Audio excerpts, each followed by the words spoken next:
There are people out there who are providing affordable counseling. So Manha is also one of those healthcare setups wherein we provide affordable counseling. But the way we differ is that we provide 1 hour service at an affordable rate, and it is an online platform so that people don't have to really think. So Manha Wellness is a preventive healthcare setup. Before we reach to a point of extreme, we would like to help people out there so that instead of going towards the stage of burnout, we would rather want them to work or talk to us before they reach or the state of burnout, like maybe an onset or just creating an awareness or just coming and talking and venting out towards us. Talk to them and have a session with them, and based on our interaction with them, we provide them with therapies and techniques that they can work to help themselves much better. Manha Wellness is an online mental health platform. So we believe that at the comfort of your home or anywhere that you are comfortable, we want you to access our services. So the affordable counseling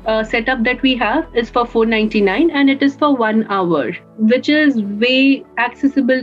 And this charge is there because we want people to have counseling session. We don't want them to think 10 times before approaching a mental health professional.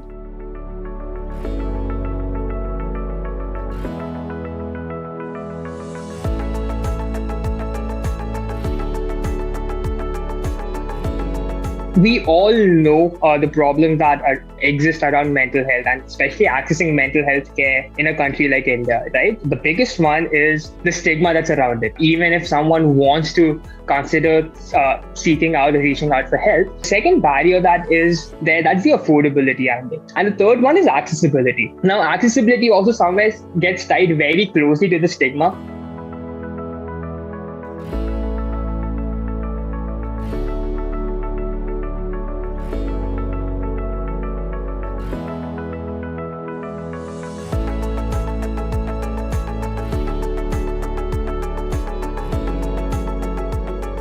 The idea is to take a community-based approach where we could mobilize ordinary people like you and me to develop certain skills so that we could deliver psychological behavioral interventions ourselves. At One More Light, we could train you so that you further understand what mental health is, how to differentiate between mental illnesses and adjustment issues, because that's where the bifurcation happens. And then if you're actually interacting with someone who's going through a depressive episode who's struggling with anxiety, you're in a position to be able to deliver psychological behavioral interventions yourselves.